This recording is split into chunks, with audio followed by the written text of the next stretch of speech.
Hello नमस्कार दोस्तों, मैं शिवपाल वाजिया आपके अपने YouTube चैनल पर आप सबका हार्दिक स्वागत और अभिनंदन करता हूं। अपने राजस्थान जियोग्राफी चल रही थी और राजस्थान जियोग्राफी में अपने बात कर रहे थे भौतिक प्रदेश की। भौतिक प्रदेश के अंदर शुरू के अंदर अपने भौतिक विभाजन की बात की थी। अपने राजस्थान के भौतिक स्वरूप को 4 भागों में बांटा था। थार का मरुस्थल यानी पश्चिमी रेगिस्तान, अरावली पर्वतमाला, पूर्व का मैदान और हाड़ौती के पठार। फिर अपने एक एक भौतिक प्रदेश को उठाया था। शुरू में लिया था किसको? पश्चिमी रेगिस्तान को। फिर पश्चिमी रेगिस्तान की कुछ विशेषताओं को कंप्लीट किया। उसके बाद में पश्चिमी रेगिस्तान को अपने 2 भागों में बांटा, एक तो शुष्क मरुस्थल और एक अर्ध शुष्क मरुस्थल। शुष्क मरुस्थल को फिर अपने 2 भागों में बांटा था 25 सेंटीमीटर वर्षा रेखा के आधार पर। एक तो होता आपका बालू का स्तूप मुक्त और एक होता बालू का स्तूप युक्त। तो जो बालू का स्तूप युक्त प्रदेश था वो अपने पढ़ लिया था, जिसके अंदर विभिन्न प्रकार के बालू का स्तूप बनते हैं, जैसे अनुप्रस्थ हो गया, अनुदैर्ध्य हो गया, बरखान हो गया। ये सारे अपने बालू का स्तूप के बारे में पढ़ा था, जिसमें अपने पढ़ा था सबसे ज्यादा बालू का स्तूप है वो जैसलमेर में मिलते हैं अपने को, और सर्वाधिक जैसलमेर में मिलते हैं और सभी प्रकार के जोधपुर में मिलते हैं। और जो बालू का स्तूप सर्वाधिक मात्रा में होता है यानी सभी और पाया जाता है वो कौन सा होता है? यानी संपूर्ण मरुस्थल में जो बालू का स्तूप पाया जाता है वो पैराबोलिक बालू का स्तूप होता है। आपने इतनी बात कर ली थी, यानी शुष्क मरुस्थल को अपने 2 पार्ट में बांटा था, बालू का स्तूप युक्त और बालू का स्तूप मुक्त। बालू का स्तूप युक्त है वो अपने पढ़ लिया था। आज अपने बात करेंगे बालू का स्तूप मुक्त क्षेत्र की। तो एक बार आप वीडियो को शेयर जरूर कर दें। आज अपनी बात करेंगे किसकी? बालू का स्तूप मुक्त की। बालू का स्तूप मुक्त क्षेत्र की बात करेंगे। अब बालू का स्तूप युक्त कितना है? ज्यादा है। और बालू का स्तूप मुक्त क्या है? कम है। तो बालू का स्तूप कितना प्रतिशत है? तो लिख देंगे 41.50%। जो आपका मरुस्थल है वो क्या है? जो शुष्क मरुस्थल है उसमें 41.50% भूभाग कैसा है? बालू का स्तूप मुक्त है। बालू का स्तूप मुक्त है तो इसका कारण क्या है? यानी वहां पर बालू रेत के क्या स्तूप नहीं है, यानी दोहरे नहीं है। कारण क्या है? क्योंकि वहां पर कैसा मरुस्थल है? पथरीला मरुस्थल है। जैसे अपने जैसलमेर दुर्ग की बात करते हैं, जोधपुर दुर्ग की बात करते हैं, तो वो कोई ना कोई क्या है? पहाड़ी पर बना हुआ है, यानी पथरीला है। तो कारण क्या हो जाएगा? पथरीला मरुस्थल। पथरीला मरुस्थल होता है उसको अपने क्या बोलते हैं? हमादा बोलते हैं। पथरीले मरुस्थल को क्या बोला जाता है? हमादा बोला जाता है। तो ये जो बालू का स्तूप मुक्त है वो 41.50% भूभाग पर है। इसका कारण क्या है? क्योंकि ये कैसा मरुस्थल है? पथरीला मरुस्थल है। और इस पथरीले मरुस्थल के अंदर अपने सबसे पहले आपने नाम सुना ही होगा, लाठी सीरीज। लाठी सीरीज, तो लाठी सीरीज है, वहां से लगभग एग्जाम के अंदर कंफर्म क्वेश्चन आता ही है। लाठी सीरीज है, इसकी खोज किसने की थी? काजरी वैज्ञानिकों ने की थी। किसने की थी? काजरी वैज्ञानिक। काजरी वैज्ञानिक यानी क्या होगा? Central arid zone research of institute, जिसका मुख्यालय है अपने जोधपुर के अंदर है। स्थापना 1959 के अंदर की गई थी। तो अपने काजरी और आफरी ये 2 संस्थाएं दोनों जोधपुर के अंदर है, शोध करने का काम करती है। इनके बारे में अपने विस्तार से लास्ट के अंदर अपने बात करेंगे। एक बार यहाँ के लिए आप यदि याद रखना चाहो तो आप याद रख सकते हो क्या भी, जो ये लाठी सीरीज है इसकी काजरी वैज्ञानिकों ने क्या की थी? खोज की थी। किसने खोज की थी? काजरी वैज्ञानिकों ने इस क्या की थी? खोज की थी। क्योंकि काजरी एक संस्था है जिसका काम क्या होता है? शोध करना होता है।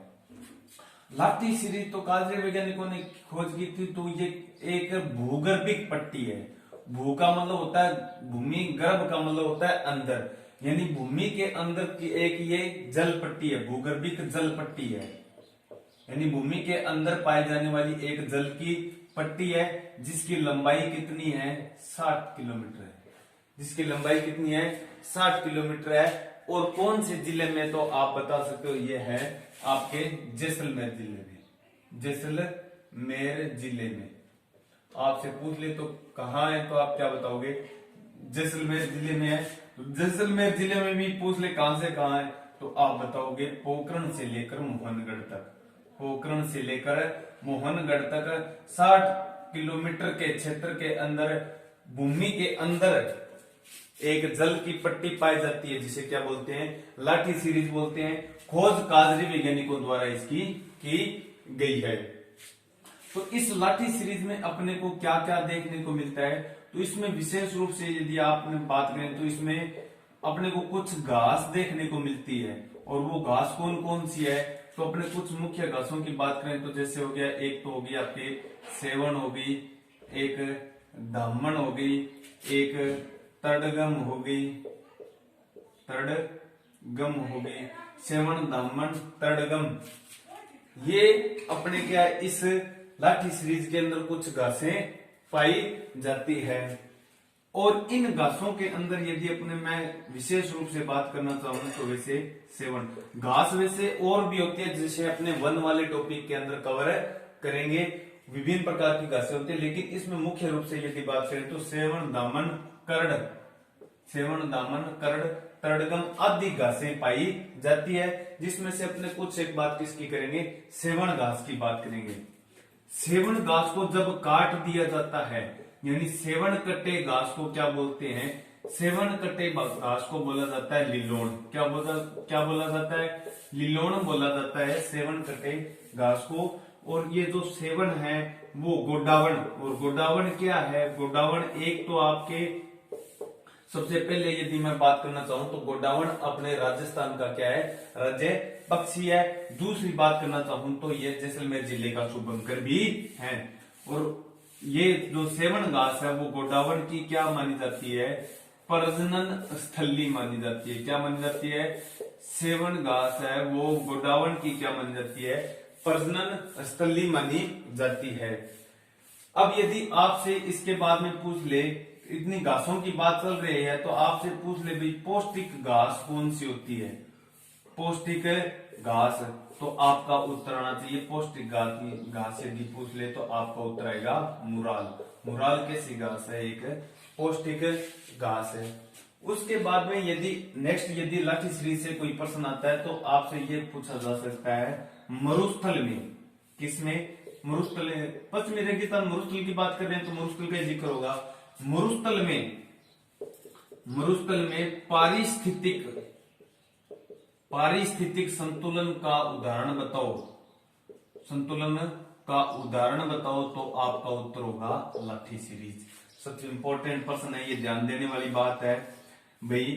यदि आपसे पूछ ले मरुस्थल में पारिस्थितिक संतुलन का उदाहरण क्या है तो आपका उत्तर क्या रहेगा? लाठी सीरीज रहेगा। क्या रहेगा? लाठी सीरीज रहेगा।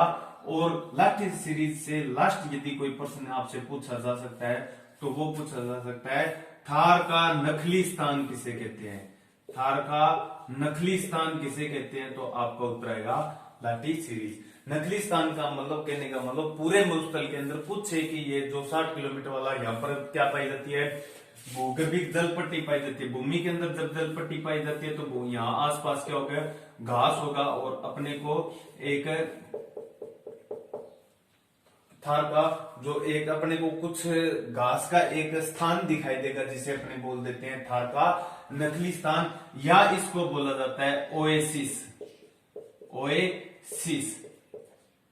लाठी सीरीज के ये सारे आपके सभी प्रकार के क्वेश्चन यहाँ से कवर हो जाते हैं। इसके अलावा यदि लाठी सीरीज से कोई प्रश्न नहीं बनता है, दोबारा से यदि अपने देखें तो लाठी सीरीज है।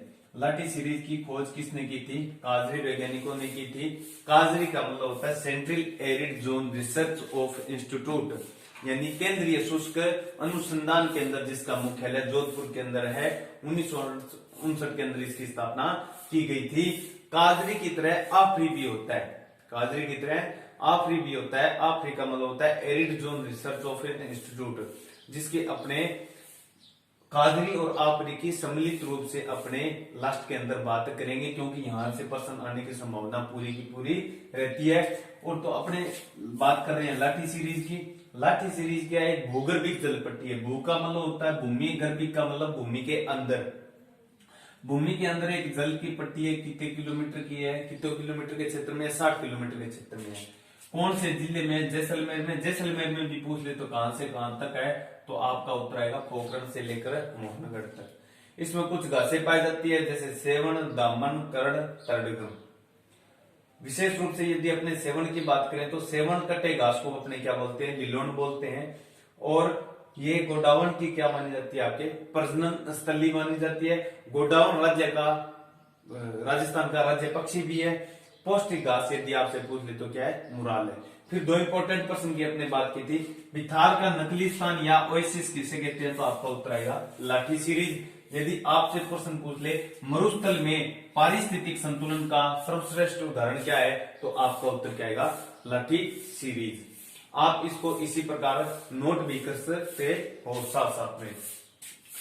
फिर कुछ लाठी सीरीज के बाद में अपने बालूका स्तूप मुक्त क्षेत्र के अंदर बात करेंगे। नेक्स्ट आता है आपके चंदन नलकूप। क्या आता है, चंदन नलकूप। ये चंदन नलकूप है वो भी किस जिले में पाया जाता है, आपके जैसलमेर जिले में पाया जाता है। किस जिले में पाया जाता है, जैसलमेर जिले में पाया जाता है। और ये क्या है, एक मीठे पानी का नलकूप है। मीठे पानी का क्या है, नलकूप है। मीठे पानी का नलकूप, मीठे पानी का क्या है, नलकूप है, चंदन नलकूप। चंदन नलकूप मीठे पानी का नलकूप है। और चंदन नलकूप को थार का गढ़ा कहा जाता है। क्या कहा जाता है, थार का गढ़ा कहा जाता है। चंदन नलकूप को थार का गढ़ा कहा जाता है, जो मीठे पानी का क्या है, नलकूप है, जैसलमेर जिले के अंदर है। यदि थार के गढ़े की बात है तो आपसे पूछ ले थार की वेष्णु, थार की वेष्णु, तो आपका उत्तर आएगा तनोट माता। क्या आएगा, तनोट माता थार की क्या है, वेष्णु। यदि आपसे पूछ ले राजस्थान की वेष्णु, किसकी, राजस्थान की वेष्णु, तो आपका आएगा उत्तर अर्बुदा माता।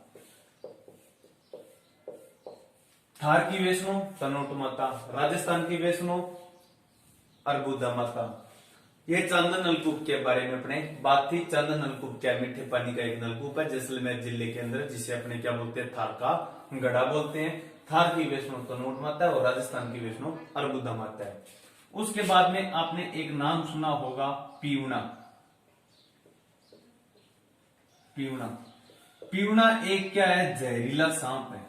क्या है, जहरीला सांप है, जो सर्वाधिक कौन से जिले में पाया जाता है, तो ये सर्वाधिक आपके जैसलमेर जिले में पाया जाता है। जैसलमेर जिले में पाया जाता है, जहरीला सांप है। और इसका यदि आपसे पूछे रंग, तो आपका उत्तर आएगा, रंग इसका कैसा होता है, पीला होता है।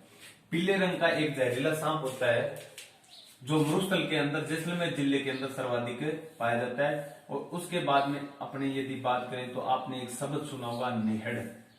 तो नेहड़ क्या है, नेहड़ एक क्षेत्र है, कहां से कहां तक, जालोर से, जालोर और बाड़मेर का जो क्षेत्र है, जालोर और बाड़मेर का जो क्षेत्र है वो आपका क्या कहलाता है, नेहड़ कहलाता है।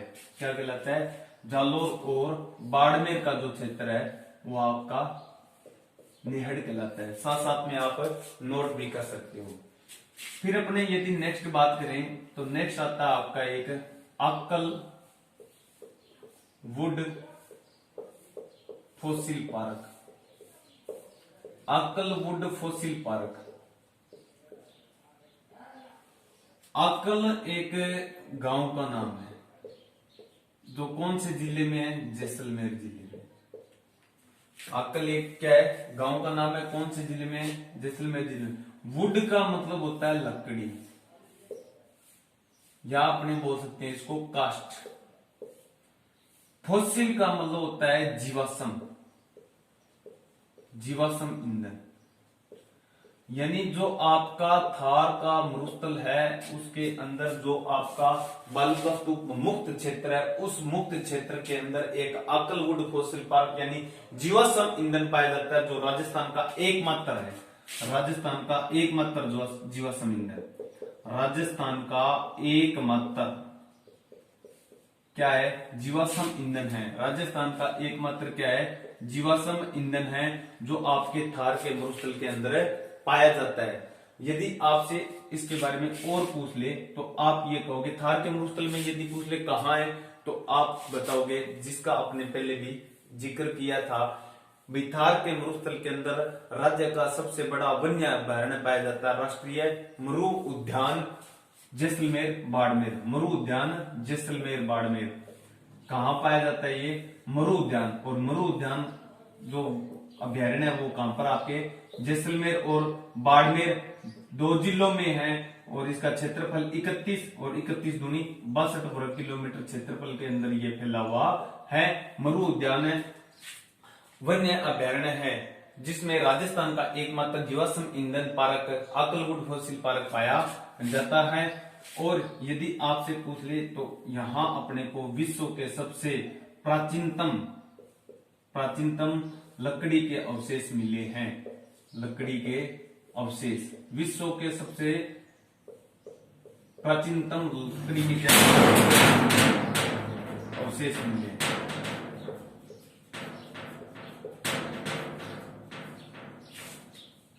विश्व के प्राचीनतम लकड़ी के अवशेष यहाँ पर अपने को मिले हैं। आकलवुड फॉसिल पार्क जो राष्ट्रीय मरु उद्यान जैसलमेर बाड़मेर में है, क्षेत्रफल पूछ ले तो 3162 यानी 31 दूना 62 वर्ग किलोमीटर है। आकल एक गांव है, लकड़ी का मतलब कास्ट, जीवाश्म, फॉसिल का मतलब क्या हो गया? जीवाश्म ईंधन हो गया। यहाँ विश्व के सबसे प्राचीनतम लकड़ी के अवशेष मिलते हैं। ये अपने बालूका स्तूप मुक्त क्षेत्र के अंदर कुछ अपने बातें की हैं। आप एक बार इसका स्क्रीनशॉट ले सकते हैं।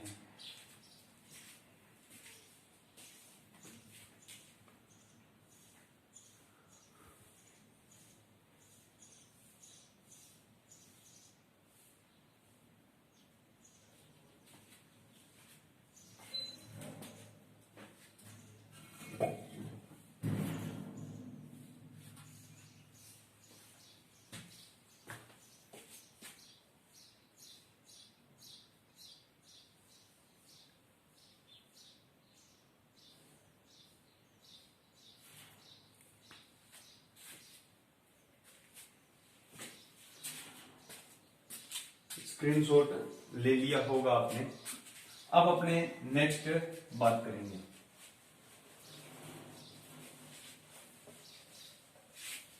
ये तो अपने बालूका स्तूप मुक्त क्षेत्र की बात करते हैं, यानी जो शुष्क मरुस्थल था, मरुस्थल को 2 भागों में बांटा था, एक तो शुष्क और एक अर्धशुष्क। शुष्क मरुस्थल को अपने फिर 2 भागों में बांटा था, एक बालूका स्तूप युक्त और एक बालूका स्तूप मुक्त। दोनों की अपने पूरी डिटेल से बात कर ली है।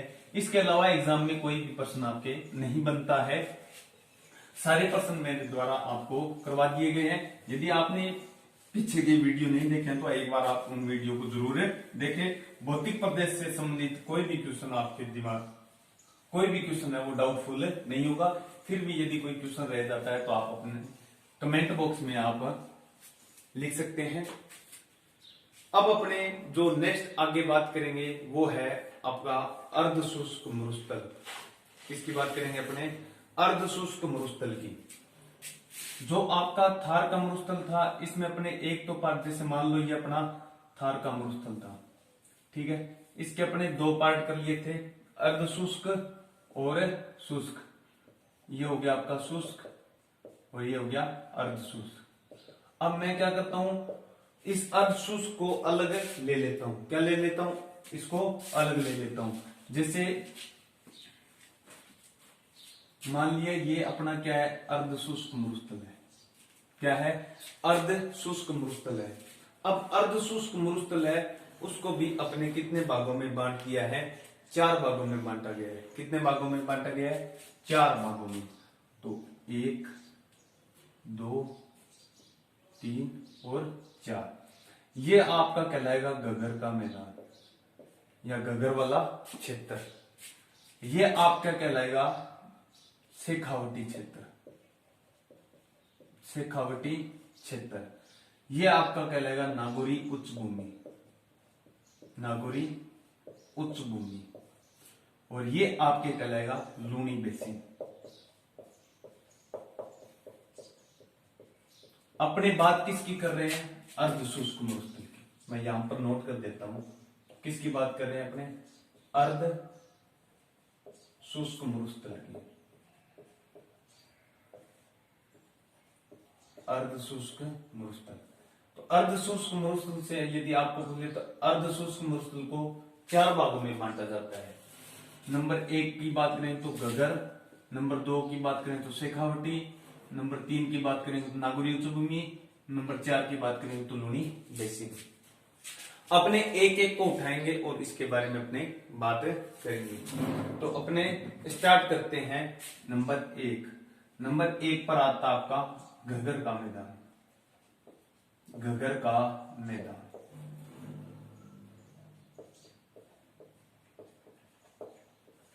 घग्गर का मैदान या इसको बोलते हैं अपने हरित घाटी।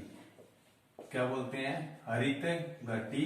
और घग्गर का मैदान का यदि आपसे पूछ ले क्षेत्र कौन कौन सा है, तो जो आपके गंगानगर और हनुमानगढ़ जिले हैं, गंगानगर व हनुमानगढ़ जिले हैं, वो इस आपके घग्गर के मैदान के क्षेत्र के अंदर आते हैं। एक तो गंगानगर और एक हनुमानगढ़ जिला है, वो इस घग्गर के मैदान के अंदर आते हैं। और घग्गर के मैदान की यदि आपसे पूछ ले प्रमुख नदी, प्रमुख नदी, और तो प्रमुख नदी भी कौन सी होगी? प्रमुख नदी का नाम भी क्या है? घग्गर है। क्या है? घग्गर है, जो गंगानगर और हनुमानगढ़ जिले में बहती है। हिमालय की शिवालिक पहाड़ियों से इसका क्या होता है? उद्गम होता है। राजस्थान में टिब्बी तहसील से क्या प्रवेश करती है?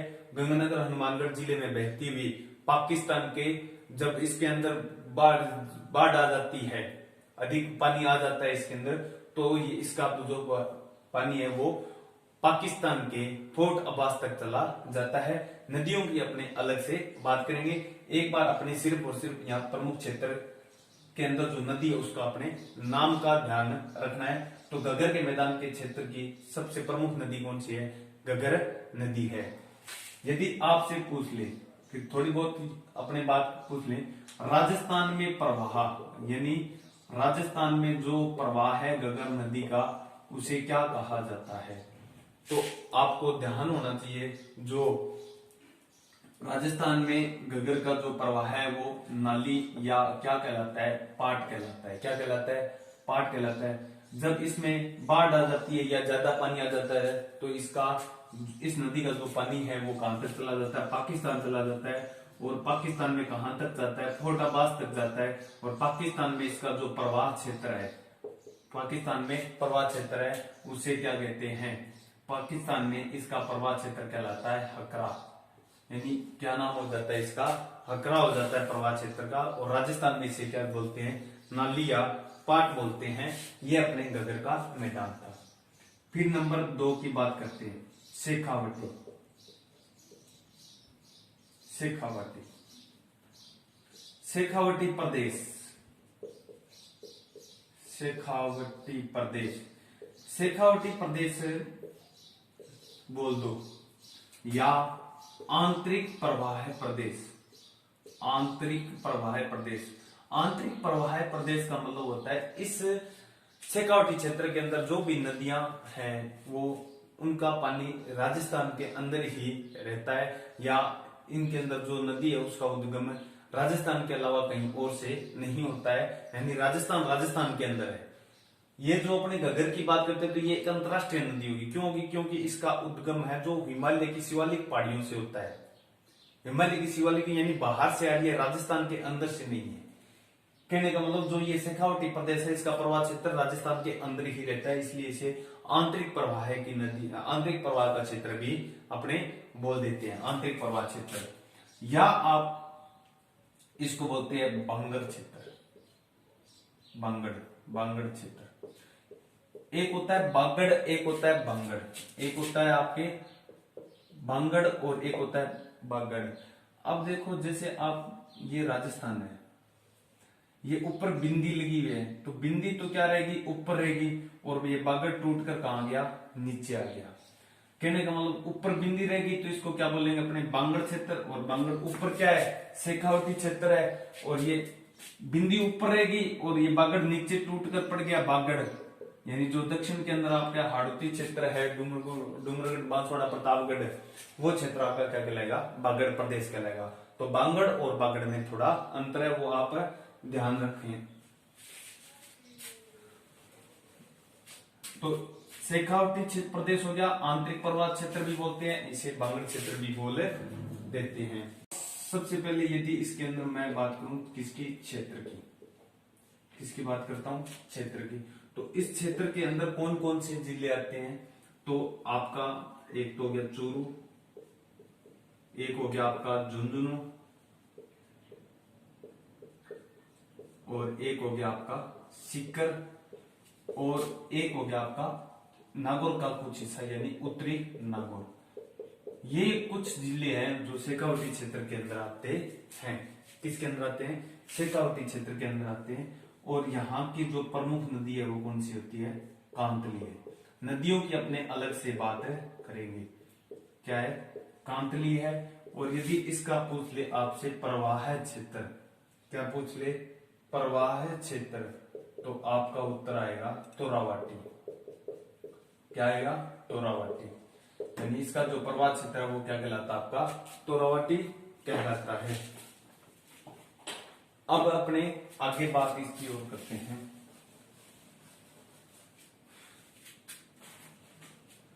अब जो आपका शेखावटी प्रदेश है, अपने किसकी बात कर रहे हैं, शेखावाटी प्रदेश की। शेखावाटी प्रदेश के अंदर जो कच्चे कुएं हैं, कच्चे कुएं, उन्हें क्या कहा जाता है, जोहड़ कहा जाता है। यानी शेखावटी के अंदर क्या है, कच्चे कुएं पाए जाते हैं, और उन कच्चे कुओं को क्या कहा जाता है, जोहड़ कहा जाता है। और जोहड़ का जो गहरा भाग होता है, जोहड़ का गहरा भाग, उसे अपने क्या बोलते हैं, चोबी बोलते हैं। क्या बोलते हैं, चोबी बोलते हैं। और जयपुर के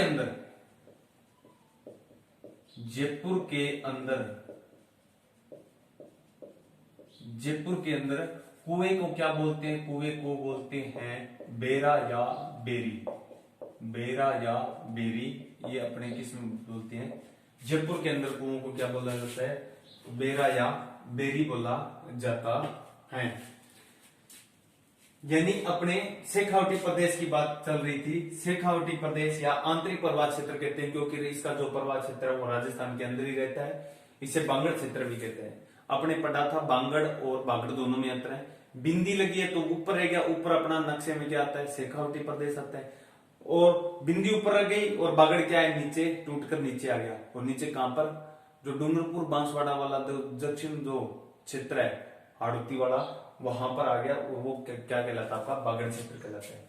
इस क्षेत्र के अंदर जिले कौन कौन से थे, चूरू, झुंझुनू, सीकर और उत्तरी नागौर आता है। प्रमुख नदी कौन सी होगी, कांतली। प्रवाह क्षेत्र क्या हो गया आपका, तोरावटी। शेखावटी प्रदेश के अंदर जो कच्चे कुएं होते हैं उन्हें क्या कहा जाता है, जोहड़ कहा जाता है। और जोहड़ का जो गहरा भाग होता है उसे क्या कहते हैं, चोबी कहते हैं। जयपुर के अंदर कुओं को बेरा या क्या कहा जाता है, बेरी कहा जाता है। अब अपने नेक्स्ट नंबर 3 की बात करते हैं, नागौरी उच्च भूमि। नागौरी उच्च भूमि। नागौरी उच्च भूमि में सीधा सा सामने पता चल रहा है क्षेत्र कौन सा होगा, नागौर वाला क्षेत्र होगा। यहां पर एक विशेष ध्यान देने योग्य बात जो है वो क्या है, यह 33 सागर का अवशेष नहीं है। अवशेष नहीं है, क्यों नहीं है वो बात आपको अभी बताऊंगा। लेकिन 33 सागर का अवशेष कैसे नहीं है वो मैं बताता हूं। अपने मरुस्थल के बारे में पढ़ा था, मरुस्थल किसका अवशेष है, 33 सागर का। तो नागौरी उच्च भूमि में भी 33 सागर का अवशेष होना चाहिए, लेकिन ये 33 सागर का अवशेष नहीं है। क्योंकि इस क्षेत्र के अंदर कौन सी चट्टानें पाई जाती है, माइकासिस्ट चट्टानें पाई जाती है। माइकासिस्ट चट्टानें पाई जाती है, जिनसे किन की उत्पत्ति होती है, नमक की उत्पत्ति होती है। माइकासिस्ट चट्टानें पाई जाती है जिनसे किसकी उत्पत्ति होती है, नमक की उत्पत्ति होती है। यानी माइकासिस्ट अवशेष पाए जाते हैं। क्या पाए जाते हैं, माइकासिस्ट अवशेष पाया जाता है। यानी 33 सागर का अवशेष नहीं है। कौन, नागौरी उच्च भूमि में। नागौरी उच्च भूमि के अंदर माइकासिस्ट चट्टानें पाई जाती है, यानी माइकासिस्ट अवशेष पाए जाते हैं जिनसे नमक क्या होती है, उत्पत्ति होती है।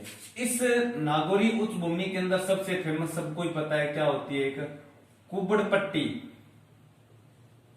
कुबड़ पट्टी या बांका पट्टी कहते हैं जिसको,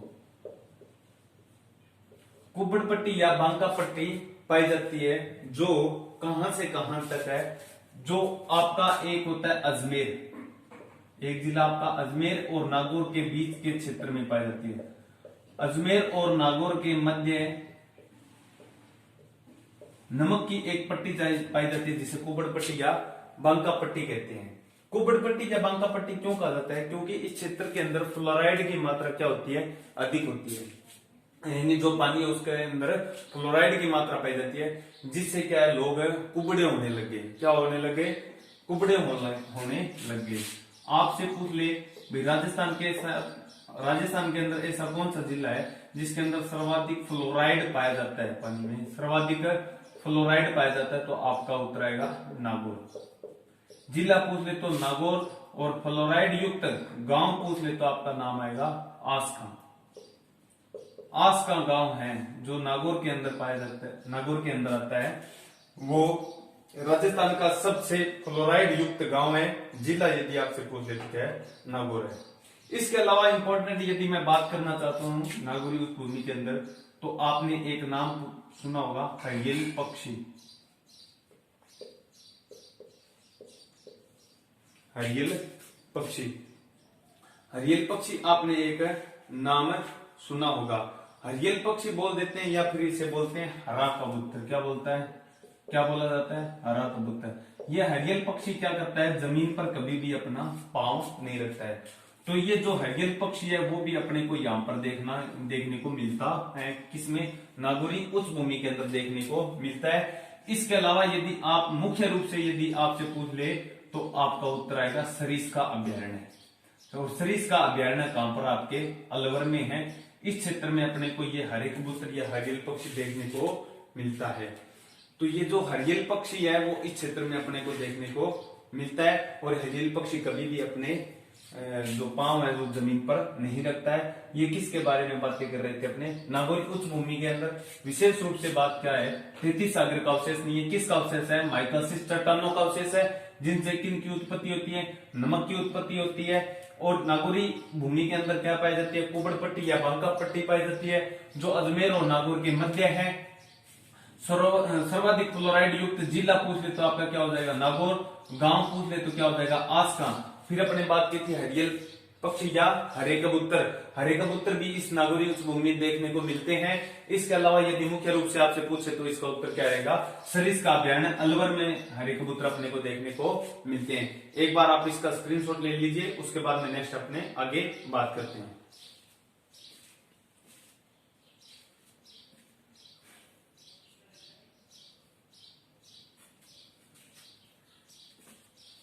स्क्रीनशॉट ले लिया होगा। अब अपने अर्ध शुष्क मरुस्थल के अंदर सबसे लास्ट पार्ट बचा है, और उस सबसे लास्ट पार्ट का नाम क्या है, उसका नाम है Luni basin. Luni basin, Luni basin है वो अपना अर्ध शुष्क का लास्ट पार्ट है, लूनी बेसिन।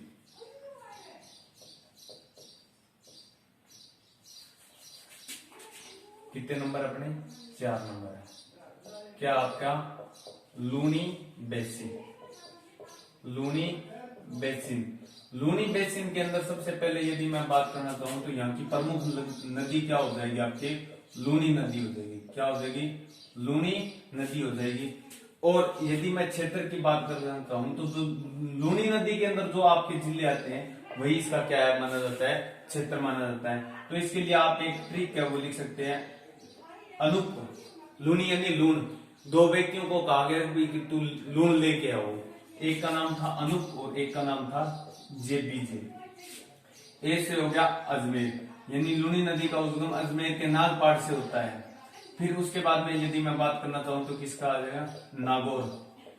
फिर है पाली, नागौर पाली। फिर आ जाएगा आपके जोधपुर, नागौर पाली, अजमेर, नागौर, पाली, जोधपुर। फिर अपने बात करना चाहूं तो क्या आ जाएगा, बाड़मेर। और फिर आपका आ जाएगा जालोर। ये लूनी नदी के क्या है, आपके जिले है या लूनी बेसिन क्षेत्र के अंदर जो जिले है, क्रम से यदि आप इसको याद रखते हो तो आगे अपने लूनी नदी जब पढ़ेंगे तो आपको दिक्कत नहीं होगी, ठीक रहेगी। भाई लूनी यानी लून लाने के लिए भेजा गया किनको, दो व्यक्तियों को, जिसमें एक का नाम था अनूप और एक का नाम क्या था, जे था। और लूनी नदी है, लूनी नदी अजमेर के नागपाड़ से जिसका क्या है उद्गम होता है। लूनी नदी का जो पूर्वी क्षेत्र है, लूनी नदी का जो पूर्वी क्षेत्र है उसे क्या बोला जाता है, उसे बोला जाता है काला भेरा का क्षेत्र। क्या बोला जाता है, काला भेरा का क्षेत्र। लूनी नदी का पूर्व का क्षेत्र कहलाता है काला भेरा का क्षेत्र कहलाता है।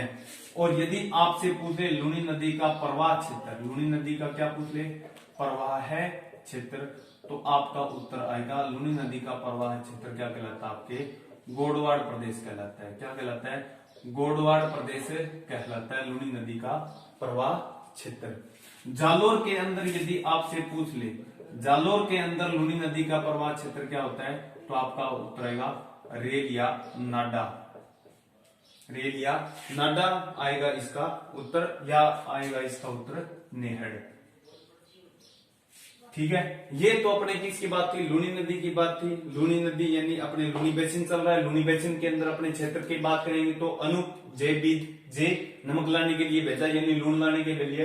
ए से अजमेर, एन से नागौर, पी से पाली, जे से जोधपुर, बी से बाड़मेर, जे से जालोर। लूनी नदी का पूर्वी क्षेत्र क्या कहलाता है, काला भेरा का क्षेत्र कहलाता है। लूनी नदी का प्रवाह क्षेत्र गोडवाड़ प्रदेश कहलाता है। जालोर के अंदर प्रवाह क्षेत्र यदि क्या कहलाता है, रेल, नाडा या नेहड़। अब लूनी नदी के अंदर जो आपका बाड़मेर जिला है, उस बाड़मेर जिले के अंदर एक पाई जाती है आपके 56 की पहाड़ियां, 56 की पहाड़ियां, 56 की पहाड़ियां पाई जाती है। और इन 56 की पहाड़ियों में क्या होता है, सर्वाधिक मात्रा में क्या होता है, ग्रेनाइट होता है। क्या होता है, ग्रेनाइट होता है। इस कारण इन 56 की पहाड़ियों को ग्रेनाइट पर्वत भी बोलते हैं, ग्रेनाइट पर्वत भी बोलते हैं, ग्रेनाइट पर्वत भी बोलते हैं, जो आपके कहां पर है, बाड़मेर। 56 की पहाड़ियां कहां से कहां तक है, तो आपका उत्तर आएगा बाड़मेर जिले के अंदर मोकलसर से शिवाणा के मध्य कुछ पहाड़ियां पाई जाती है, जिन्हें क्या कहा जाता है, 56 की पहाड़ियां कहा जाता है। और इन 56 की पहाड़ियों में सर्वाधिक मात्रा में क्या हो जाता है, ग्रेनाइट पाया जाता है, और उन्हें ग्रेनाइट पर्वत कहा जाता है। आपसे पूछ ले ग्रेनाइट सिटी, आपसे पूछ ले ग्रेनाइट सिटी, ग्रेनाइट सिटी पूछ ले तो आपका उत्तर हो जाएगा जालोर। क्या हो जाएगा, जालोर। और एक वर्ड आता है इंसलबर्ग, इंसलबर्ग।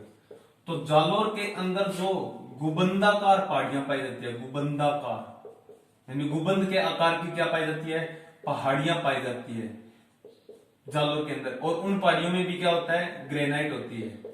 यानी जालोर के अंदर कुबंदाकार ग्रेनाइट पहाड़ियां हैं, उन्हें क्या कहा जाता है, जालोर के अंदर इंसलबर्ग कहा जाता है। ग्रेनाइट सिटी कौन सी है, जालोर। ग्रेनाइट पर्वत कौन सा है, 56 की पहाड़ियां। सर्वाधिक मात्रा में क्या पाया जाता है, ग्रेनाइट। 56 की पहाड़ियां कहां से कहां तक है, मोकलसर से सिवाना तक। और जिला कौन सा हो जाएगा आपके, बाड़मेर। एक आता आपका 56 पर्वत, 56 पर्वत।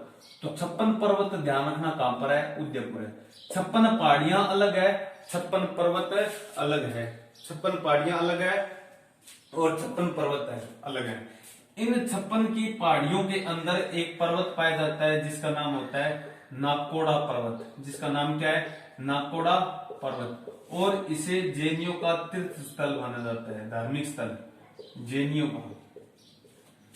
जो जैनियों का क्या माना जाता है, धार्मिक स्थल माना जाता है। जैनियों को क्या माना जाता है, धार्मिक स्थल माना जाता है। किसको, नाकोड़ा पर्वत। नाकोड़ा पर्वत कहाँ है, बाड़मेर के अंदर। बाड़मेर के अंदर कहाँ है, 56 की पहाड़ियों में, जिनमें सर्वाधिक मात्रा में क्या जाता है, पाया जाता है ग्रेनाइट। और जिन्हें क्या कहते हैं, ग्रेनाइट पर्वत कहते हैं। यदि पूछ ले कहां से कहां तक है, तो मुक्तसर से सिवाना तक है। यदि आपसे पूछ ले ग्रेनाइट सिटी, तो ग्रेनाइट सिटी क्या है, जालोर। और जालोर के अंदर ग्रेनाइट निर्मित गुबंदाकार पहाड़ियों को क्या कहा जाता है, इंसलबर्ग कहा जाता है। 56 पर्वत कहां पर है, आपके उदयपुर है। फिर यदि अपनी बात करें, इन जो 56 की पहाड़ियों में एक पहाड़ी और है जिसका नाम है हल्देश्वर की पहाड़ी। ये सारा का सारा कहां पर है, बाड़मेर में है, ध्यान रखना। हल्देश्वर की पहाड़ी। और इन हल्देश्वर की पहाड़ी पर एक जगह है जिसका नाम है पीपलूद। पीपलूद, हल्देश्वर की पहाड़ियां जिन पर एक जगह का नाम क्या है, पीपलूद है, जिसे क्या कहते हैं, मारवाड़ का माउंट। मारवाड़ का क्या कहा जाता है, जिसे माउंट कहा जाता है। मारवाड़ का क्या कहा जाता है, माउंट कहा जाता है, या अपने क्या बोलते हैं, मारवाड़ का माउंट, या इसको बोलते हैं लघु माउंट। क्या बोलते हैं, लघु माउंट बोलते हैं। तो अपने बात करते लूनी बेसिन। लूनी बेसिन के अंदर लून लेने गए थे, दो व्यक्ति गए थे, एक का नाम अनूप, एक का नाम जेजेबी, अजमेर, नागौरपाली, जोधपुर, बाड़मेर, जालोर। लूनी नदी का जो पूर्वी क्षेत्र है, कलाबेरा का क्षेत्र, प्रवाह क्षेत्र क्या कहलाता है, गोडवाड़ प्रदेश कहलाता है। जालोर में प्रवाह क्षेत्र रेल, नाडा या नेहड़ हो जाता है। फिर अपने 56 की पहाड़ियों की बात की थी, जो कहां पर है, बाड़मेर में, कहां से कहां तक, मोकलसर से सिवाना तक। इन 56 की पहाड़ियों में सर्वाधिक मात्रा में क्या होता है, ग्रेनाइट होता है, जिन्हें क्या कहते हैं, अपने ग्रेनाइट पर्वत कहते हैं। और इन 56 की पहाड़ियों में एक पर्वत है जिसका नाम क्या है, नाकोड़ा पर्वत है, जिसे क्या कहते हैं, जैनियों का धार्मिक स्थल कहते हैं। जैनियों का क्या कहते हैं, धार्मिक स्थल कहते हैं। और इन पहाड़ियों में एक पहाड़ी है जिसे बोलते हैं हल्देश्वर की पहाड़ी। और हल्देश्वर की पहाड़ी पर एक स्थान है जिसका नाम है पीपलूद, जिसे मारवाड़ का माउंट या क्या कहते हैं, अपने लघु माउंट कहते हैं। 56 की पहाड़ियों को ग्रेनाइट पर्वत कहा जाता है, लेकिन ग्रेनाइट सिटी कौन सी हो जाएगी, आपके जालोर हो जाएगी। और जालोर के अंदर जो गुबंदाकार ग्रेनाइट निर्मित पहाड़ियां, उन्हें क्या कहते हैं, अपने इंसलबर्ग कहते हैं। क्या कहते हैं, इंसलबर्ग कहते हैं। और यदि आपसे पूछ ले 56 पर्वत कहाँ है, तो 56 पर्वत कहां पर है, उदयपुर में है। 56 पहाड़ियां कहां पर है, बाड़मेर के अंदर है। एक बार आप इसका स्क्रीनशॉट ले लीजिए।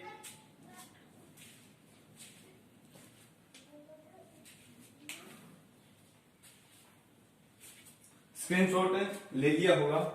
अब अपने जो नेक्स्ट वीडियो रहेगा या नेक्स्ट जो क्लास रहेगी, उस क्लास में अपने एक तो इसके अंदर राजस्थान का जो पश्चिमी मरुस्थल है, इसके अंदर अपने रह गया एक तो राजस्थान में जल संचय और कुछ शब्दावलियां।